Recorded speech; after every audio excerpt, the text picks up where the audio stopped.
एउटा intercaste love story छ, नबिर्सिनु कि इन्टरकास्ट छ भन्ने। केटा चाहिँ मन्दिरबाट पूजा गरेर फर्किरहेको हुन्छ अनि केटी चाहिँ यतिकै कुर्तामा नर्मली घुम्न गएको हुन्छ। बिच बाटोमा भेट हुन्छ, आँखामा आँखा जुत्छ, उनी मुसुक्कै हाँस्छिन्, यसो साम्छ त मुटु नै गायब भइदिन्छ।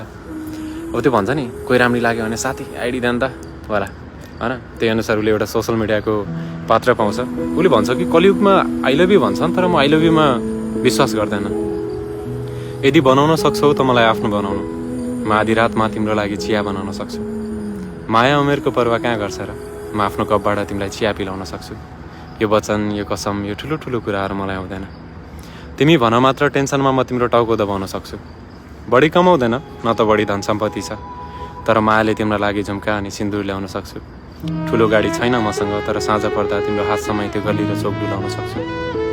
जुन उमेरमा मान्छे हिँड्न सक्दैन त्यो उमेरमा पनि झुकेर तिम्रो खुट्टामा पाउ झुलाउन सक्छु।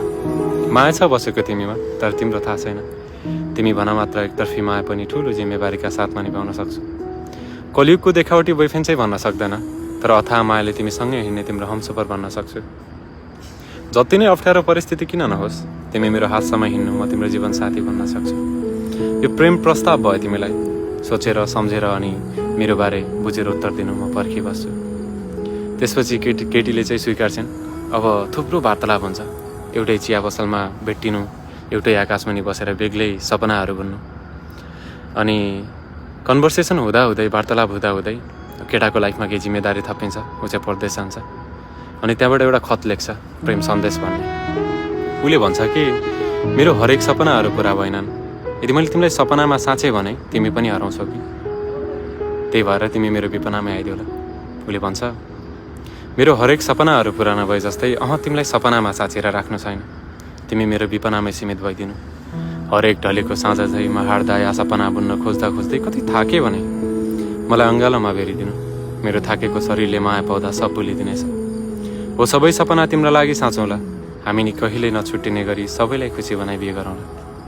तिम्रो मुखबाट एउटै शब्द सुन्न मन छ कि ढुक्क बस प्रिय, जेसुकै होस् म तिम्रो हो अनि तिमी मेरो, दुःख सुख बाटी सँगै बाँचौँला। कसैले माया गर्छु भन्दा तिमीलाई म उसको भनिदिनु, मान्छु अति नै कठोर छ यात्रा मेरो, सफलताको बाटोमा म हुनेछु, तिमी त्यही बाटोमा मेरो हातसम्म हिँडिदिनु। असाँच्चै हराएको कुराहरू भेट्टाउँछ र भेटिएको कुराहरू फेरि हराउन सक्छ, तर मैले तिमीलाई नखोजिकन भेट्टाइसकेँ, कहिले नहराउने गरी।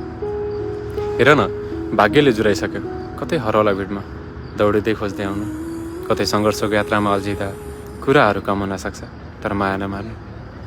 अनि त्यसपछि चाहिँ वर्षौँपछि केटा नेपाल फर्किन्छ। नेपाल फर्केर अब बिहेको नितो राख्छ, अब हामीले बिहे गर्नुपर्छ, यत्रो समय भइसक्यो भन्छ। अनि उसले भन्छ कि तिमी साडी लगाइआउनु, म सिन्दुर बोकिआउँछु, तिमी सोच्छ मन बोकिआउनु, म प्रेम सजाउँछु, तिमी कविता लेखिआउनु, म त्यसको भाव बोकिआउँछु, तिमी बिहेको यज्ञमा मेरो प्रतीक्षा गर्नु, म एकछिन हामीलाई जुराउने त्यो मन्दिर ढोकिआउँछु। र मन्दिर ढोकेर केटा आउँदाखेरि चाहिँ अब केटी चाहिँ यज्ञमा प्रतीक्षा गरिरहेको हुन्छ।